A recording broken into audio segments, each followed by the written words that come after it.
Chuck, do you want to kick this off? Yep, sorry I muted you there, guys. All right, thank you everyone for joining us today. We've got Randy Amon. I said it right that time. Yes. He's going to cover with us the customer journey, a practical exercise for Agile practitioners. Randy, we want to thank you for doing our first remote conference call here, something a little different, which we're experimenting with. So appreciate that. Thanks everyone for jumping on this morning. And Randy, like I said, if you want to go ahead and give us a quick intro of yourself, and then we'll spend the next hopefully 45 minutes with an interactive conversation here about the customer journey, and then we'll take the last 5 or 10 minutes or so, and we'll discuss our event here. All right. So, Randy, with that said, well, this is apparently a bunch of firsts. So let's kick off the customer journey. So we're doing this as a game. Keep your own score, and you can share the results. You can lie about the results. I don't really care. There may be prizes involved. There may not be. But the goal is to score the most production points along the journey. And we're going to have 4 key decision points throughout the game that's going to help us do that. But first, a little bit about me. I'm a professional mind control expert. I'm a professor, nerd, comic, and gamer. Sometimes in that order and sometimes not quite. I'm presently a CRO at Comporium, and CRO, of course, stands for Conversion Rate Optimization Wizard, of course. And my job is to work on e-commerce and get more people to buy more stuff, simply said. In my previous lives, I've been a professor at Framingham State College in Massachusetts, as well as Marist College and Sage Software. And I've been an intelligence analyst with the military, and I've been a small business owner. And just for a random, completely useless fact, I don't eat cooked fish, but I will definitely eat sushi, which is the reverse of how a lot of people feel about that. So, utterly useless fact. So, one of the first things that I was asked when I joined this group about a year and a half ago was, what does a marketer know about project management or Scrum? And another useless fact is when I initially applied for this group, I was turned down like, we don't need a marketer here, come on. But marketing has projects too. We do, really. And sometimes we're even successful. And sometimes there's even management involved in marketing. Sadly, not all the time, but sometimes. And it certainly goes with the best principles of it. In marketing terminology, it's called growth-driven design. And anyone who has studied growth-driven design and Scrum or Agile goes, wait, they're the same thing with slightly different terms. And the answer is absolutely correct. Absolutely. And what that means is the best practices are still the best practices. Now, again, this is going to be I want this to be a conversation, so if you have questions, comments, jokes, recipes, type them in or just ask and interrupt me. I'm good with making this into a conversation.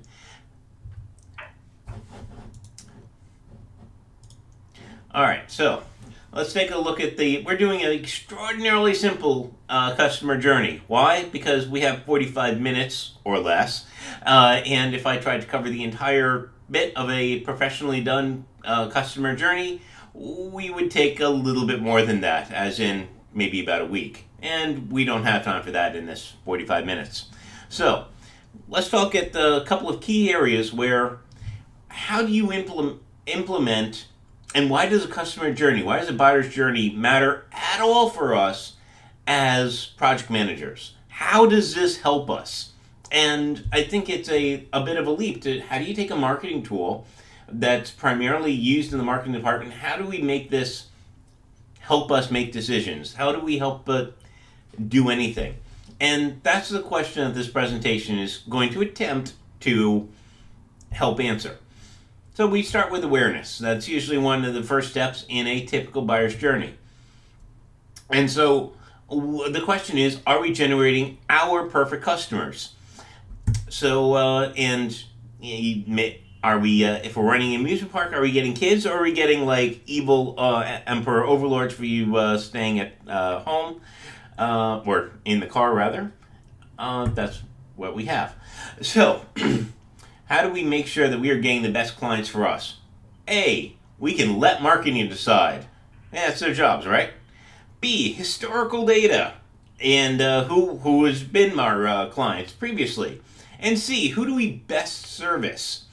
And so this is where I'll give you a couple of seconds to go A, B, or C. A again, let marketing decide. B, historical data. Or C, who do we best service?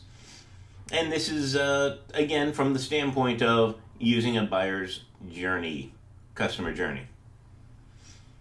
So lock in your answers and let's take a look. First off, let marketing decide. You're going to say, haha, Randy's a marketer. He'll say, let marketing decide, and you're wrong. Minus 10 points. You're going far off.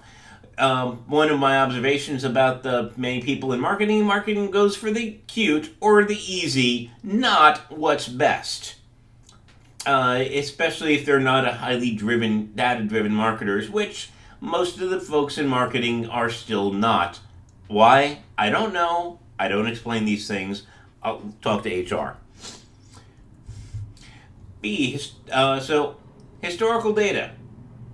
Minus 5 points. This is better than letting marketing purely decide, but who you've sold to before really just tells you who you've sold before, not what your product actually solves.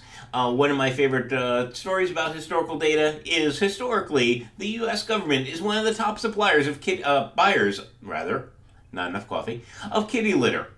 Why? Well, it turns out that it's the military uses it in spades to mop up spills. Does that mean that your target customer is actually the military when you're making kitty litter? No, they'll buy any of it. Super absorbent, they don't really care. Odor crystals, doesn't really matter, but it's in there. So the what you've sold before tells you what you've sold before, but not necessarily who you should be selling to, and not certainly people who are willing to pay $10 a box, because I guarantee you, as crazy as military budgets are, they're not paying $10 a box for it. Cuts into the margins, you know? So C, who do we best service? Your customer journey absolutely will tell you who your service best is for and best suits. And so give yourself 10 points if you chose that, because your ideal buyer is defined by your ideal journey. If you're running an amusement park, maybe you want a bunch of kids.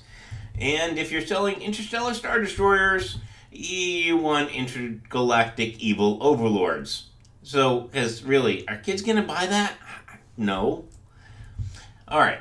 So let's go continue on. First off, any questions, comments, jokes, and recipes? I'm going with no. All right. Evaluation. Why buy from us? So, why buy from us kind of translates to what can we do to make our client choose us, which comes down to usually what's a core principle. Because many times in the market, there's tons of reasons, and most buyers really don't care about the individual differences between what you're looking for. If you've ever gone car shopping, trying to remember which car you saw where that has nearly identical features, services, price, and every other feature except for minor differences is kind of disturbing. So, but some things will make your car or service stand out from others. And that's what really comes down to what is what you do best and how you're presenting it.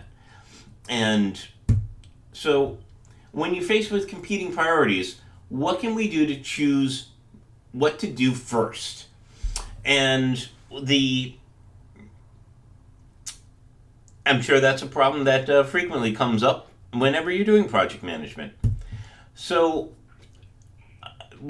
our customers, so this is another decision point here. A, our customers know us for blank, so what's most aligned with blank? B, what's the next item in the queue?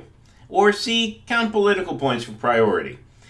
Again, our decision points are A, our customers know us for blank, so what's most aligned with blank? B, next item in the queue, or C, count political points for priority. Couple of seconds to lock in your answers, and let's go on. So, A, our customers know us for blank, so what's most aligned with blank? One of my favorite illustrations of this, and that's absolutely brilliant, is Southwest Airlines.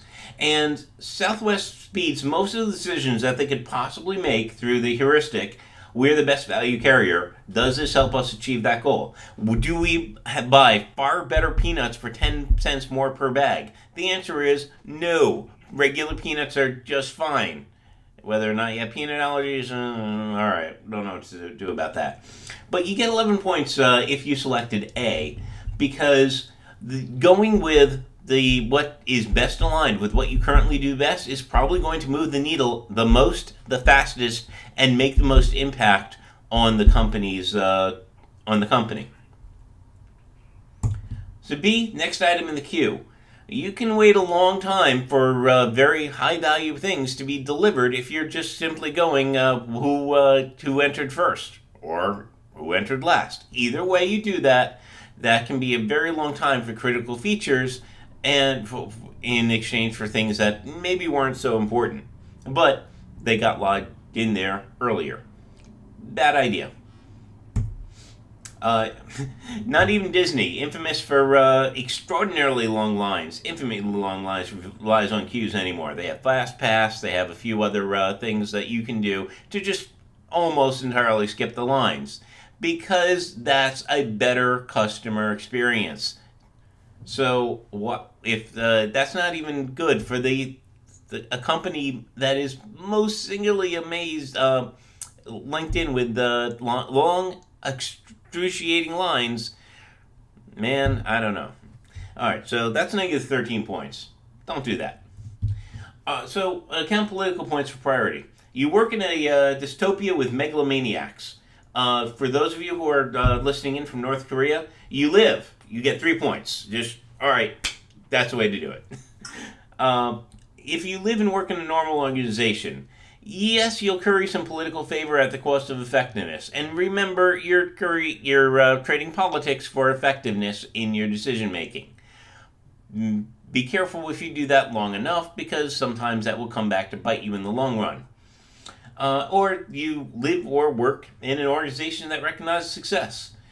And for counting political points for priority, you'll usually get suboptimal success. If you're not sure why that is, go read a Dilbert comment and think about the pointy-haired boss and how well they do at decision making, especially on the more tactical levels.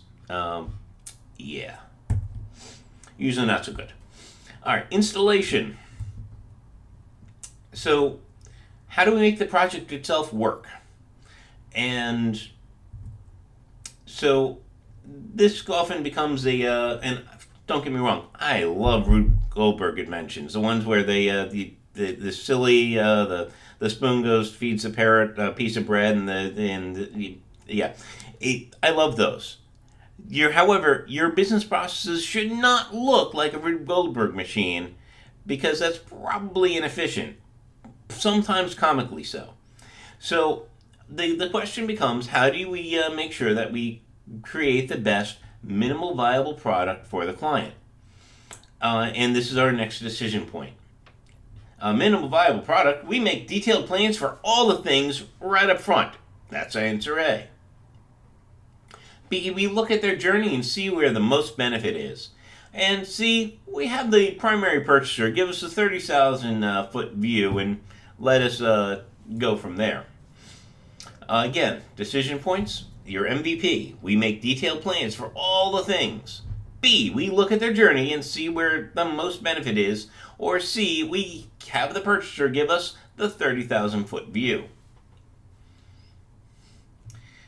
The answer, MVP, we make detailed plans for all the things. Negative 12 points, because as anyone who's ever put together a waterfall plan or a highly detailed timing plan goes, nothing goes according to plan. No plan survives contact with the enemy, and that's simple. As soon as the execution starts, someone key will get no longer work there for any number of reasons that you were depending on.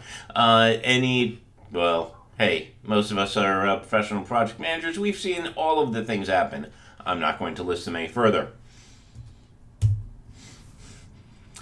So B, we look at their buyer's journey and see where we provide the most value quickly. And I'll give you 9 points for this one. And the reason why is what you can build to get fastest, that's going to make the most difference. It builds on goodwill for ongoing work and keeps a longer project much more manageable once you have a couple of key pieces installed, and once people see a couple of things that you've implemented in action and being successful. Because success tends to breed more success and tends to give you a slightly longer rope to get more things done, to get more information, to make things better. And how are you going to know that unless you understand what their specific buyer's journey is, what their customer journey is? What is the real core problem you're helping them solve? If you don't know it, you're probably going to be solving the wrong problem. And we have the purchaser give us a 30,000 foot view. And they're one of my favorite comics. I'm sure you've seen these at one point in time. And this is good for negative 14 points. Is that the person who is a purchaser, if they were experts, they'd probably do it internally. So they're probably not experts. And so when you have non-experts creating something, you get some very interesting hybrid solutions. And if just describing the comic a little on the screen, the user wants a tree swing, and the senior analyst makes a swing totally separate. I think most of you have seen this comic, but everything is useless, over-designed, over-engineered, and way beyond what the user actually asked for and actually wanted. But if the user doesn't know how to describe it, we don't know how to implement it. All right. Questions, comments, jokes, recipes?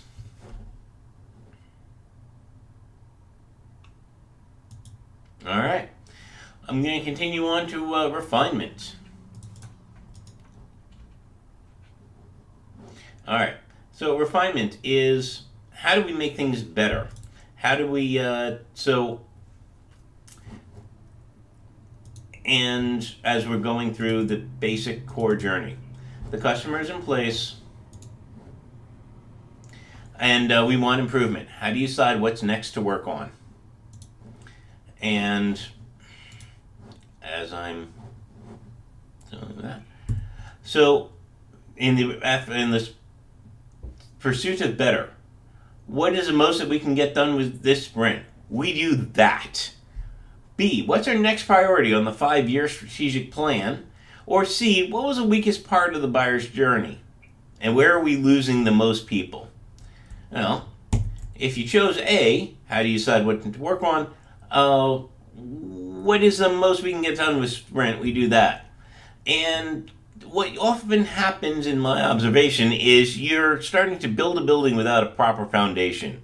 And while that's really cool if you're building, say, the Leaning Tower of Pizza, which is how that happened, it's good for negative 10 points. Velocity itself is not progress. Just because you've checked off 72 checkboxes instead of one, the checkboxes of I woke up, I brushed my teeth, don't actually count. They don't actually move the needle. They don't actually do much at all, except let you check off boxes that you've made a checklist. All right. What's our next priority in the 5-year strategic plan? Negative 7 points. Let's face it, they never, ever go according to plan. So, and make sure you're checking on that 5-year plan. Because if you don't check on your 5-year plan, you don't see where this is moved. They get very static, very old, very quickly. And C, what was the weakest part of the buyer's journey? And when you attack that, When you attack what's the biggest hole, what's the biggest leak, what was your biggest problem, then you're most likely to have your priority on what needs to be solved next, in what next order the most impact is going to have. In the marketing world, where my home is, we usually look where do we see the least conversions to the next step. That's usually the space and time that we spend the most time, energy, and effort, because that needs the most help. And we can either the other way to look at it, which is also pretty useful, is what is our biggest strength, and just capitalize on that, rather than trying to appeal a little bit to everyone. Just double down on who are we absolutely best for. Both are good, and that's good for positive 15 points. So that's what I have to say about the buyer's journey and how we should be looking at it inside of as project managers. So I want to open up the rest of this for questions, comments, jokes, and recipes. Anyone? Well, sushi recipes are pretty easy. So it's something that you're going to like, right? This is Ryan, also with a weird name. So I guess the question comes to me around what would be an example of how you've, maybe in a recent project, a challenge you've had. Again, I don't know your role specifically, whether you're more in project delivery, but how do the conversations you have in this about the buyer's journey typically go with your product management team? Well, that into this context? Usually, in a typical setting, the product management team is the one who often came up with or uses the buyer's journey as a core tool for understanding what they need to be working on. And it helps whenever you speak the same language, you can get a lot more done a lot quicker. If you've ever done traveling in foreign countries, you can definitely understand how much longer trade tends to take when no one speaks a common language. This is sometimes highly entertaining, but not efficient. By understanding what they're looking at, what they're looking for, what their problems are, where they're weakest, you're going to be talking their language. You're going to be talking in such a way that they can, yeah, well, what I'm actually looking for is something to bridge C to D because we're losing people there.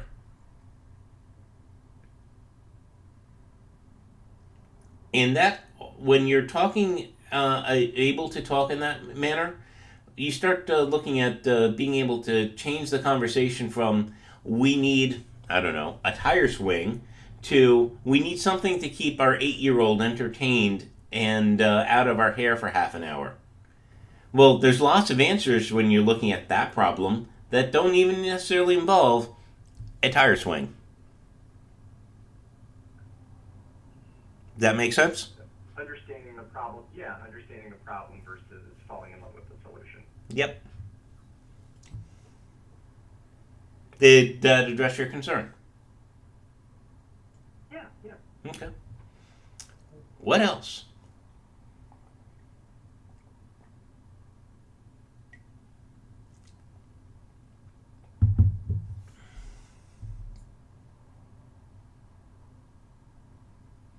So, this is Randy. So, Randy, I might have missed this up front.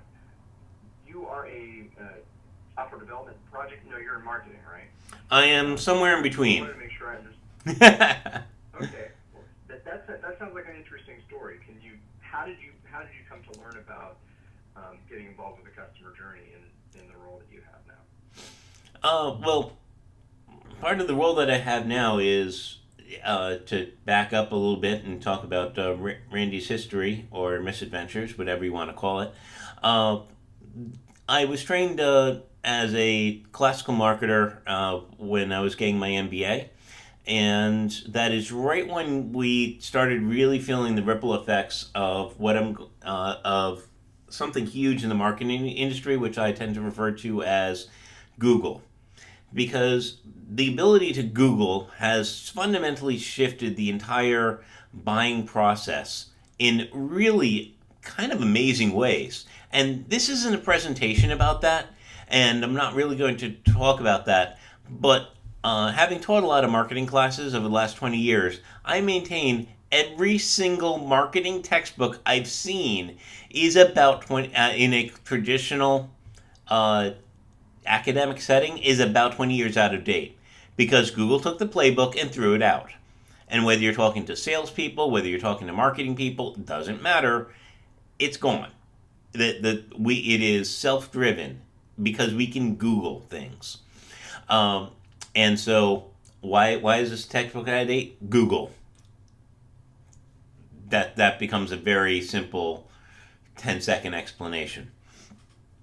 So, but how did I get onto the buyer's journey? Well, I started working with marketing automation, and with the background that I have in computers and psychology, and marketing automation, it is very exactly specifying and following a buyer's journey as much as you can to address the concerns that may come up at each stage of the buyer's journey. How do we address this? How do we fix this? And so the better you understand the buyer's journey, the better you can implement marketing fixes and business development fixes. I see, by the way, marketing and sales as business development, not separate departments, though yes, most companies still have them. For some reason, I don't know, I think legacy, as separate departments. So, the personal opinion there. So what I tend to find is that the better, and this goes into how to learn project management as well, the better I understood how a team of not necessarily connected people can manage and function together, the better my automation became, and the better we follow the customer's journey. And that is how I've spent the better part of the last decade. And so, how did I get into this position? Well, they needed someone who who understood how to get stuff done, how the marketing works, and how the journey works, and can process out all of that. And that's how I ended up where I am now.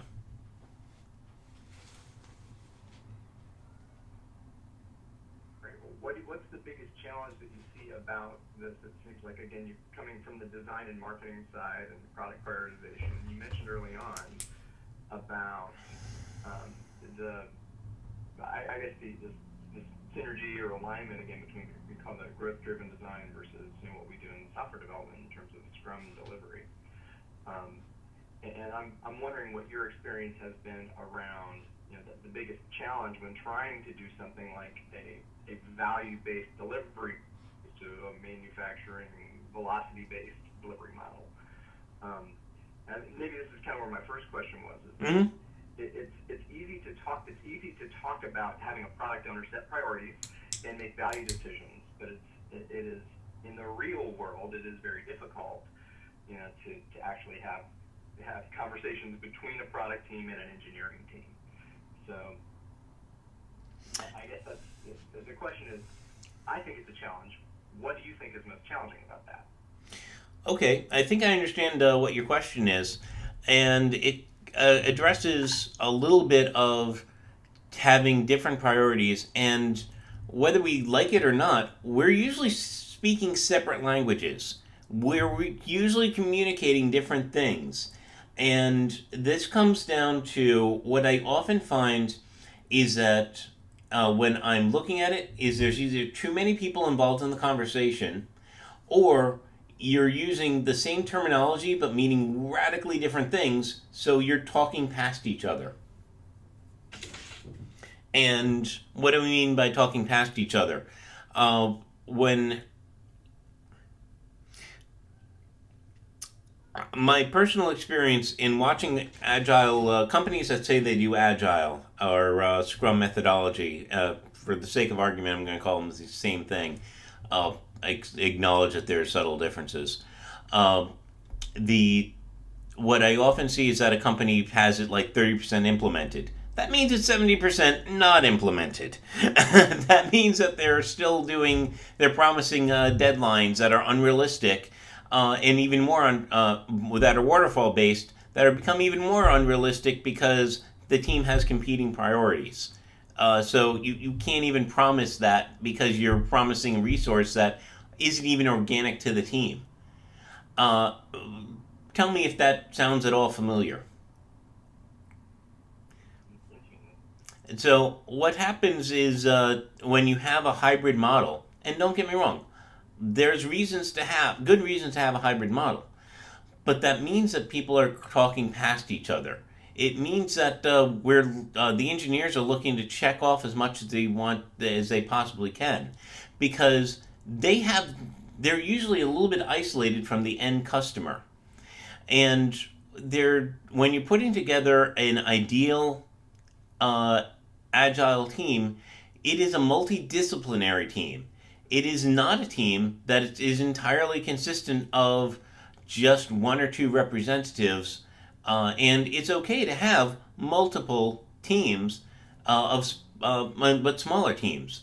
When you have too many people in the room, and the cap is usually around 7 for a bunch of psychological reasons that are beyond what I want to talk about right now, that I'm prepared to talk about right now.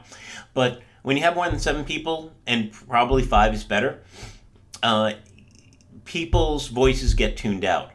People don't ask the questions because they don't feel like they have the confidence to ask the question. They feel like it's all right. We've been here an hour. It's time to go. No, time to go. I'm not asking my question because I'm self conscious, and you're and there's enough people that you're starting to kick in public speaking versus private speaking, and those are very different parts of the brain, very different ways that we interface. Because you have too many people in that room, and or they're not from different specialties, things aren't brought up properly. So, and this goes back to solving problems that don't need to be solved, or trying to solve a problem that, I often watch this in the agile, poorly implemented agile implementations, is something was implemented for a customer. They have no idea why it was asked to be implemented, but we're doing it, and you end up having something utterly useless, like a tree swing that bangs into the tree. Painful, not fun to ride. Please don't do that. And yet, did someone ask for a tree swing? Yes. Is it a swing attached to a tree? Yes. Project complete? Yes. Utterly useless? Also, yes. Executive bonuses paid? Yes. Yes, very much so. But when you don't solve the root problem, yes. Hey, Randy, this is TJ. I had another question. And I think it's similar to what Ryan is implying about the complexities of running, these kinds of teams in the real world. I've heard you talk about the buyer's journey, but I don't know that it's a reasonable expectation that there is just one buyer's journey. Right? It is not. Customers are comprised of different profiles, and depending on the channel in which those customers are engaging, there can be different journeys. And so I guess that introduces complexity where it's not so easy to have conversations around value, because sometimes you're not comparing the same buyer's journey, and you're not comparing the value of moving this lever for this customer profile versus that lever for another customer profile. So what's your experience in, I guess, managing those kinds of initiatives where you have those degrees of complexity and people are still trying to make the most efficient use of scarce resources? All right. So, what do you do when you have competing priorities among multiple channels and you're having, in effect, channel conflict over resources? Is how I'm kind of hearing your question. And for the record, I completely agree. Even a buyer's journey is an oversimplification of the process. and you absolutely have different buyer personas. Now, it's useful to note that not every buyer persona is even a buyer that you want. I was fascinated at one point in time doing some work with the Best Buy. They have like 4 different known buyer personas that Best Buy wants to discourage from shopping whenever possible because they make almost no money on them. They tie up resources. They're just not ideal clients, but they're people they have to deal with because they're in the open marketplace. If you think that Best Buy wants your business after you've chopped on Amazon and Newegg and whatever and found something that Best Buy actually makes a whole nickel on by the time they price matched you, you're wrong. They really don't care about your business. They have a customer profile for you. They don't want you. Uh, so, but it's one, you're when I'm looking at competing profiles, it's easiest to simplify the question because if you make a suitably complex question, no one is going to be capable of solving it. So you have to break it down into smaller components, smaller pieces, so that it can be answerable. And otherwise, you're going to get tied up into a utterly pointless, wheel spinning 3.5 hour meeting that everyone walks away from dazed and confused from. And that's not fun. We've all been in those meetings, and I never want to do that to anyone or be in another one of those meetings, even though I know I'm going to. So, how do you simplify it? You solve one problem at a time. You prioritize one journey at a time, one funnel at a time. What is the one problem, or at most 3 problems, that we can hope to solve this sprint with the resources that we have? In anytime that you start, there's a reason for the 2-week sprint as a standard. It's to keep the backlog from getting overly complex. It keeps people from getting overly ambitious. It keeps people from getting way too ahead of themselves with excess planning beyond what is beyond realistic hopes of being delivered, and it allows for what is the next step, not what is the next leap. So, to summarize, if you're dealing with a lot of channel conflict, choose one channel. Maybe that's a separate meeting. Okay, which channel do we want to prioritize next? And then what things can we do to prioritize that channel in the next 2 weeks? All right, let's get a team together and let's do that. We have simplified the problem and we were able to get some action going.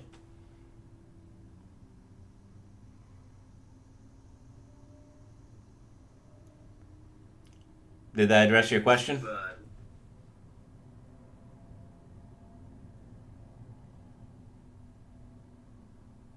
Go on. As I say, Randy, I'm assuming that with multiple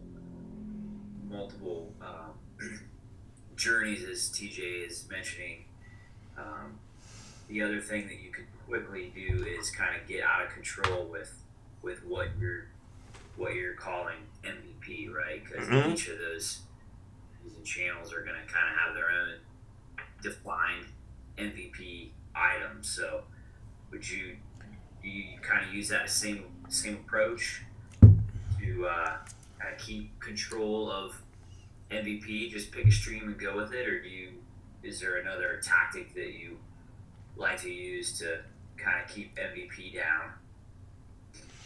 MVP means minimal viable product. What is the absolute least we can do? I know this sounds like terrible customer service. It's not. But what is the absolute least we can do to test this idea? To see if we're getting action. To make this a realistic test. To see whether we should invest more time, energy, resources into this or not. And if not, how do we pull out as quickly as possible? Because sometimes you can do all the testing in the world, and sometimes there's a bit of test you forgot to do, or that it was unrealistic to do, or the market has changed, or any one of the 1,000 variables that you didn't account for, well, yeah, that's different. There's a new competitor on the scene from the time that you started it to the time that you launched it. All of that matters. So, why do I look at minimal viable product? The whole point is minimum. And that means no feature creep.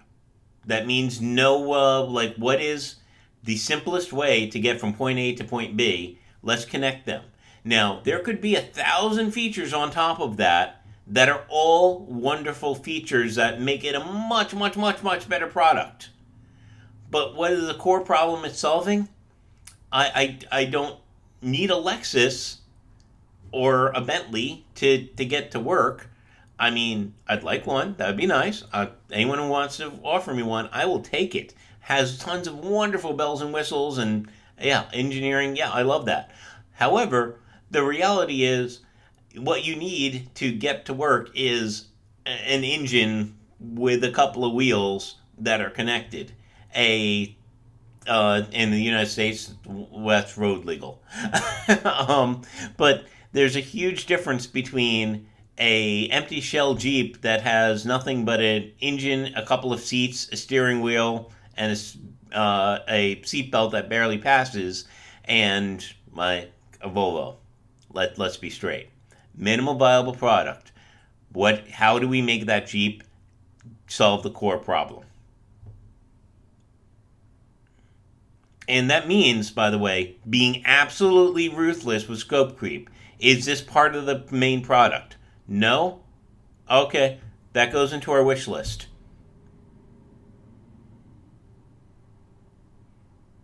Hey Randy, this is Stephanie. The only thing I'd add to that is not just what's minimal, right? But what's minimal that also delivers that value.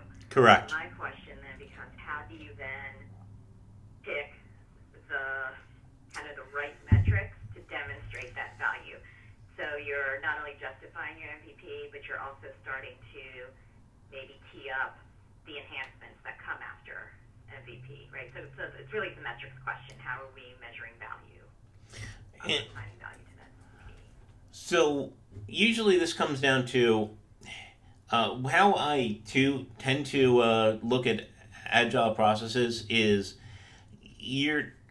most of you are probably working with a team of more than 7 people who are stakeholders somewhere, somehow in the entire process. Whether they're part of the delivery team, whether they're part of the reporting team, with their customers, whatever. That's almost always more than 7. If it's smaller than 7, you're in the small business world, which has its own havoc, which is why I left small business world. Moving on. Where every team has their own metrics. Every team has their own problems that they're trying to solve. And each of those problems needs to be addressed in here's the metric we are planning to shift. And be as simple and plain and open with your agile team as you possibly can on what we're trying to shift, how we are trying to do this, because you're going to get much better teamwork and much better ideas. How to entertain the 8-year-old with the tire swing example that I've used before. If you make a tire swing that rams into a tree, that's a terrible idea. But an 8-year-old can be entertained by about 800 other things. Put him in front of Minecraft for a while. Get him some Legos. Spend him on a journey. YouTube clips. Any of those things can get an 8-year-old out of your hair for half an hour. Maybe, at least. It depends on the 8-year-old, I suppose. But all of that can solve your core problem. And the efficiency becomes what is the team approach from multiple angles. And this is where a real strength of Agile that I think gets forgotten is how many different viewpoints can we get on the problem at once to figure out what is the most efficient. And when you're looking at what is the most efficient, again, you have to agree on the metric. You have to agree on that. And if you don't agree on that metric, you need to have a meeting to agree on what is the metrics that we care about solving, because otherwise you're going to end up with something broken.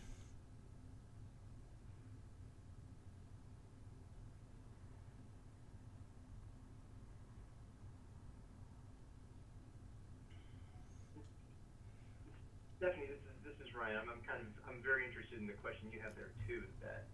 And it sounds like we're talking about we're making assumptions about what product is, what the value of the product is, and it sounds.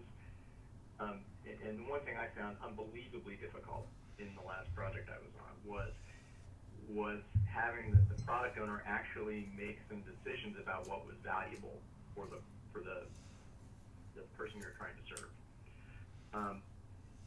And make sure I understand, Stephanie, were you asking about how do we measure value in terms of our MVPs?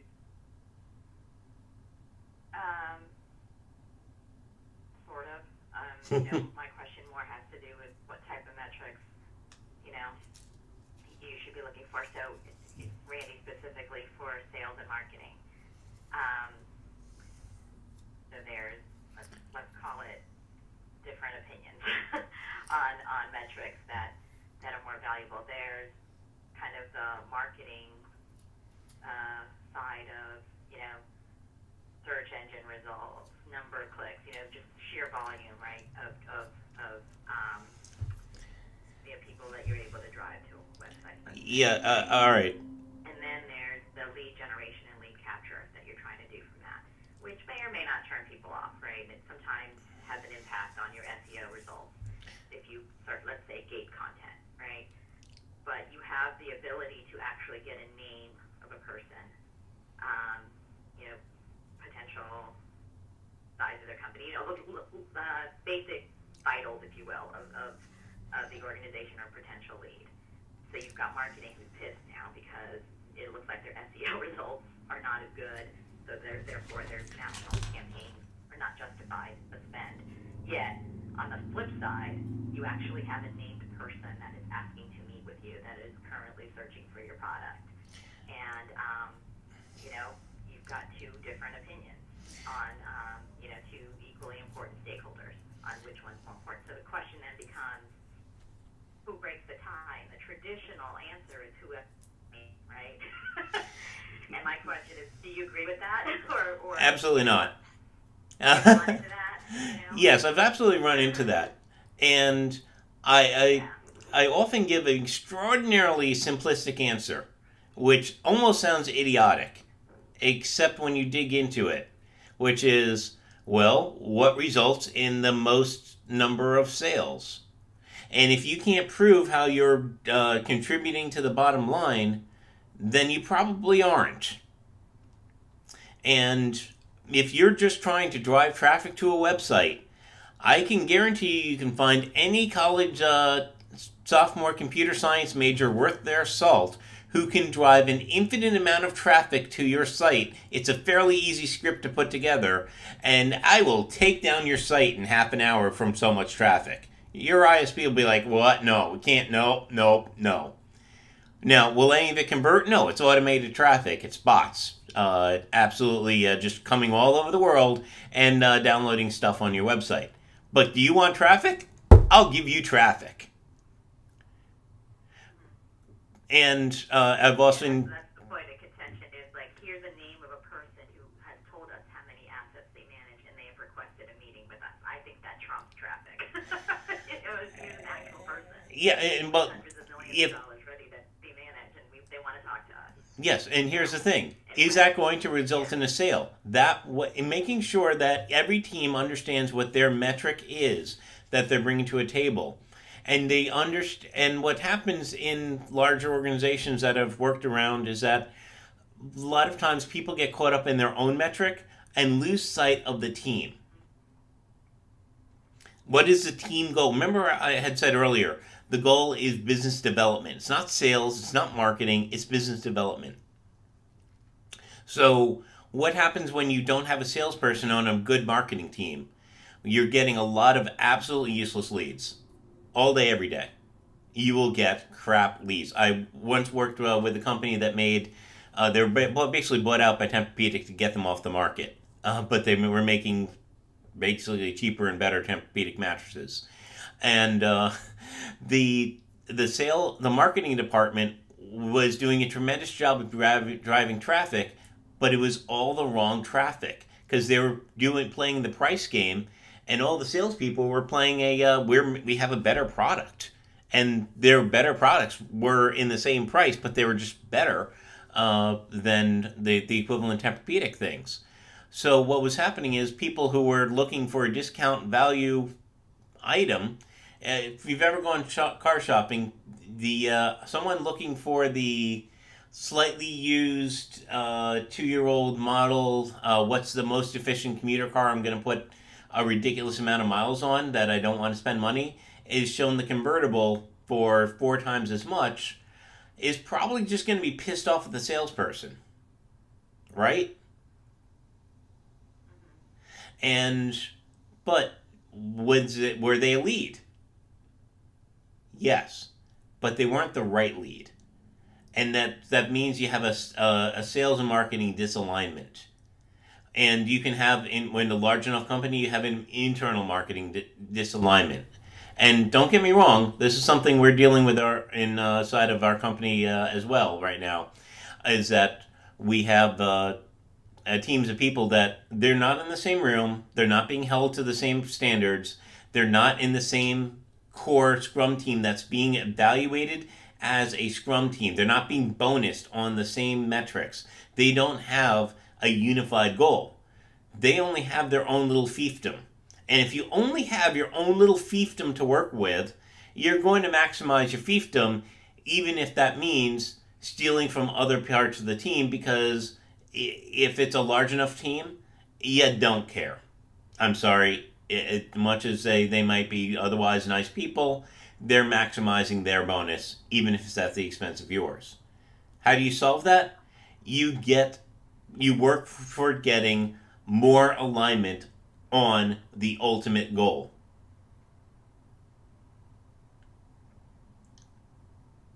SEO, conversion rate, anything, nothing matters until an actual sale is made. Anything that leads to not an actual sale is a ghost metric.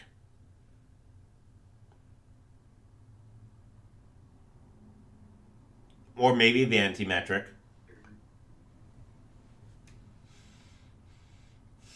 Can you guys hear me? Yeah, I hear you. Sorry. I wanted to throw out a time check here. We've got about 5 minutes left. Mm-hmm. And I think we've got a hard stop on this conference call at 8:30. So, Randy, I wanted to thank you for putting this material together and talking through it with us. Good dialogue here on the tail end for sure. Wanted to just double check with everyone to ask before we wrap up, since this was our first virtual meeting. How you guys felt about this? Did you find it more convenient?